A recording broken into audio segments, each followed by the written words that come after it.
Hey guys, it's November 17th, 2024, and welcome to the K Gun Show. Chad, What's going let's on, start with everybody? listener questions real quick, dude. By the way, so we'll Yeah. start. We had one listener question from Timmy Riz, going over 57.5 yards at -115 for Debo home versus Seattle tomorrow. Why? He's got 760 yards and 7 touchdowns his last seven versus Seattle, 100 plus and a touchdown versus Seattle in Week 6. Looking forward to discussion. Wasn't so much a question, but it is good discussion. No, completely agree. Good stuff, Timmy. Clearly, he's on it. I like the Debo line a lot today, especially with Kittle's now not going to go. So Yeah. I think they're going to move the ball plenty in that one. A couple other ones I like from that. DK Metcalf's going to be back in that game. Um, and he's been a little banged up, but I think you're going to see Gino just how much he missed him. You know, he's always targeting DK, so I like over 4.5 receptions from DK Metcalf in that game. I do love the Debo line, Timmy. Great call. Um, his anytime touchdowns plus 125, which is also pretty appealing. I think Debo might find the paint as well. And I think Pearsall's line's a little low on that now with Debo out. It's not a great value. I think it was trending closer to minus 200, but Pearsall over 2.5 catches. And I kind of like DK Metcalf plus 185 for an anytime. So I do think Seattle and San Fran is a shootout. I think Debo's going to go wild. Um, yeah, I like it. All right. You can do your thing now. Yeah, so a couple again, you're here with us. We're trying to go down the board a little bit. You know, the books came back with a vengeance last week, like we talked about. Everybody and their brother is on Christian McCaffrey anytime touchdown and stuff like that. They're setting very aggressive lines. The books had a good week last week after having a bad month. So you're not going to find a lot of value in the big guys, especially last week. Half the quarterbacks in the league didn't even pass for 200 yards. A lot of the big time guys were under. That's what happens. So we're going to go down the board a little bit for some value. And really, even with the yardage numbers juiced, we're looking for touches. Just who's going to get the ball, really. So we got a lot of receptions this week to get to. Um, our first guy, Audric Estime, the K gun wrote him off about a month ago, and he didn't write back. So Audric Estime is back, unfortunately. Peyton said a month ago he's going to be the guy, and he wasn't. Now he's finally the guy. So I'm on over 12.5 attempts for Audric Estime at minus 110. Last week against his stout Chiefs defense, he had 14 totes. He has taken over the backfield from Javonte Williams. They're in a plus matchup today against the Falcons. I think Estime is going to get fed the ball over 12.5 attempts. I kind of like his anytime touchdown for plus 155. And then obviously the Buffalo Kansas City game today is going to be awesome. Uh, Buffalo, yeesh. Somebody's going to have to catch the ball. I think it's going to be Dawson Knox. Kincaid is out. Coleman is out. They're going to play Cooper sparingly, maybe. Like he's got a wrist. He could get. So, anyways, I think it's wheels up for Dawson Knox over 2.5 receptions. This is always a shootout. Bills Chiefs. I hope the Bills can beat the Chiefs to keep this AFC still in play. If the Chiefs win, it's over, basically. I like Knox over 2.5 receptions. I like James Cook under 55.5 rushing yards. Again, that Chiefs front is very stout. I also think they get Ray Davis more involved. So I like the under for James Cook. And hopefully the Bills will win. We're going to go back to the well on Jalen Warren this week. Last week we cashed. Well, it's Jalen I Waddle, went with but Jalen Waddle. I did not read it it's all. all good.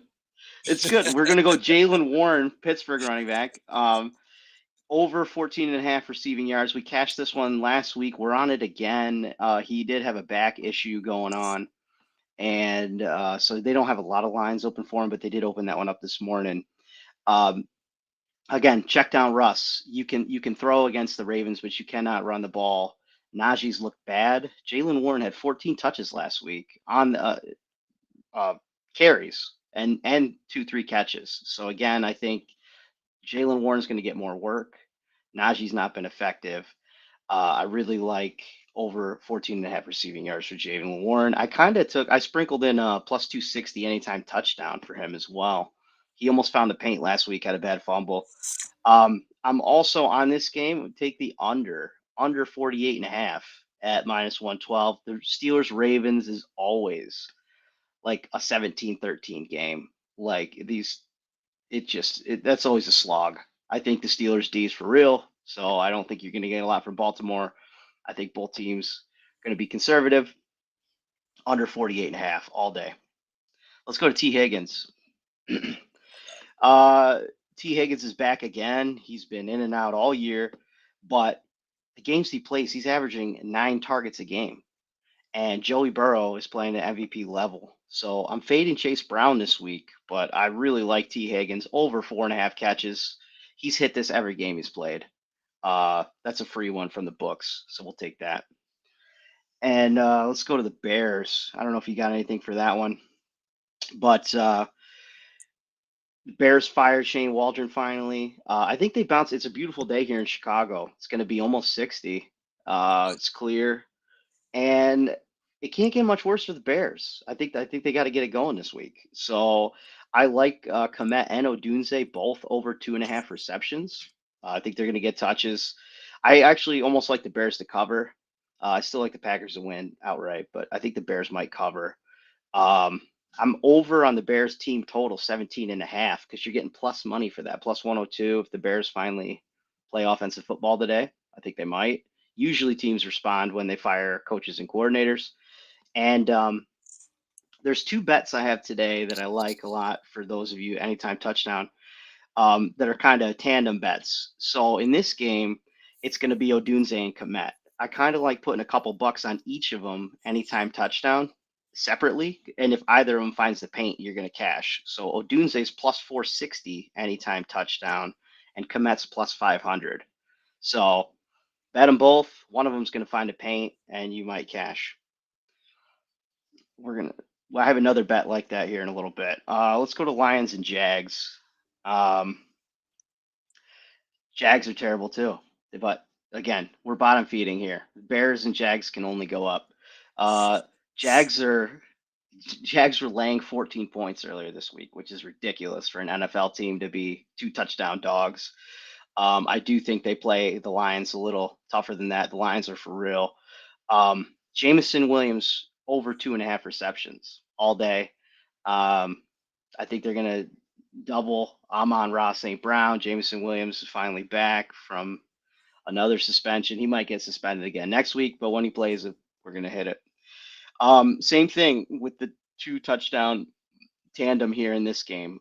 Brian Thomas Jr. is plus 310 and Evan Ingram's plus 370. I like one of them to find the house. I think the Jags are going to get a couple TDs here, even with Mac Jones. I think it's Mac Jones this week. Wow. Instead of Trevor Lawrence, but one of these guys got to find a paint. So again, another good tandem. Put a couple bucks on each. If either of them finds the paint, you're in the money. Let's go to Jameis Winston, dude. K-Gun favorite. I mean, eating W's. We're always on Jameis. This is a pro Jameis channel. Over 1.5 passing touchdowns in a revenge game against New Orleans, and I'm getting plus money Oh all yeah. day. Plus money, Jameis 128 to throw at least 2 touchdowns. They're coming off a bye. You know he's going to sling it. Jameis Winston revenge game. Also, I kind of like Cedric Tillman at plus 180. Anytime touchdown in that one. So you sprinkle that in if you want. Let's go to Hawkinson as well. Another line, yeah. Another line, just this guy's going to get touches. This line's too low. Over 3.5 receptions. He had 8 receptions on 9 targets last week. The books give us free money. We're going to take it. You know, you don't need the Justin Jefferson line. We're on Hawkinson. You cannot run against the Titans, so they're going to have to throw the ball. Easy money. Over 3.5 receptions. Also, Calvin Ridley's been hot. I kind of like Calvin Ridley anytime touchdown in this game at plus 270. Can certainly go there. Will Dissly for the Chargers. Again, we've been cashing on fading McConkey, and we hit the McConkey under last week.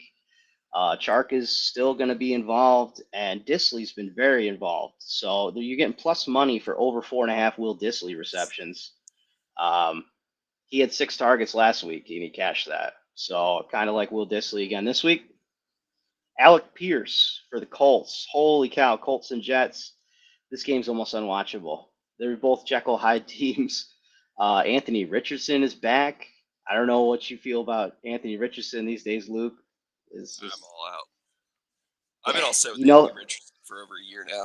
So they got to play him now. Okay, Flacco yeah. wasn't getting him wins, so I think Anthony Richardson chucks a couple deep shots. Alec Pierce's line's only at 1.5 receptions. That's the only line I like in this one. Alec Pierce to get at least 2 grabs. Marcus Valdez Scantling. Holy cow, this guy's back from the dead in New Orleans. He's taken on the Rashid Shaheed role. Last week he had like 3 grabs for over 100 yards and a couple touchdowns. Ridiculous. But his line is only 30.5 receiving yards. He can get that on 1 grab. So his reception line was 2.5. Again, he's been right about 3 catches, but 1 catch he can go over 30.5, kind of like that.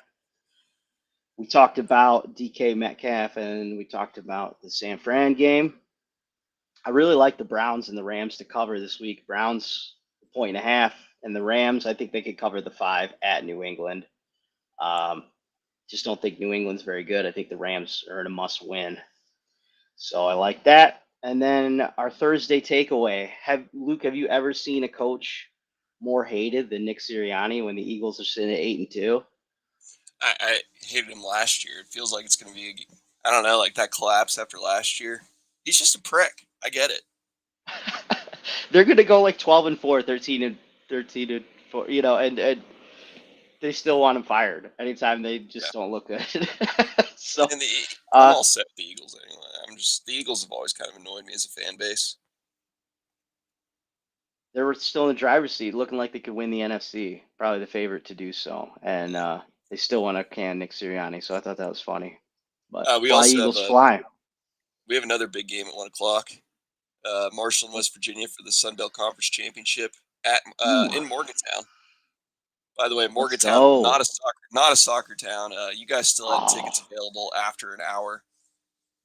We sell all of ours out like within 10 minutes. So are you trying to well, say that the draw last time was uninspiring? yeah, no shit. But anyway, I don't know. We'll see. The What's winner of this one wins the tournament. We're both going to the national tournament anyway, so it doesn't really matter a whole lot. But like to put what's something in the trophy case.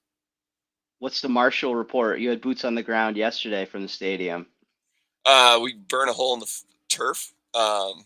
So the fireworks. It seemed like when I was like during the game, I was like, those things seem like they're not calibrated right. Like they're coming real close in. And I guess in the post game, when they let off all the fireworks, one of them did land on the turf and burn a hole in it. So they had to stomp it out. Turf was looking pretty rough too. And Mm. before that, so anyway, luckily it was the last They home were game of the year. You only get to play 6 home games when you're a small school. You don't get to play 12 or whatever like Ohio State does. 9 home games, whatever the fuck they play. But nice. yeah, the herd looks good. First ever win against Coastal Carolina. Only 3rd time we've ever played them. They got us first 2 times. So we're in undisputed first place in our Sun Belt Conference East Division now. Georgia Southern lost, so we've just got to beat Old Dominion next week at Old Dominion. That'll probably clinch the division for us, and then the James Madison game to end the year will be, just for shits and giggles. So We're James talking Madison's about a little tough. bowl eligible herd. Then is what we're Yeah, talking we're here. 7-3. Let's go. We might So get we that should be eight and Marshall, two West right now. I Virginia. mean, I can think about it. There's a good chance we should be 9-1. So, but yeah, Yeah. guys, all right, I appreciate it. It's 14 minutes there. We went a little long on this edition of the K Gun, but we'll check back and send us your questions, and we'll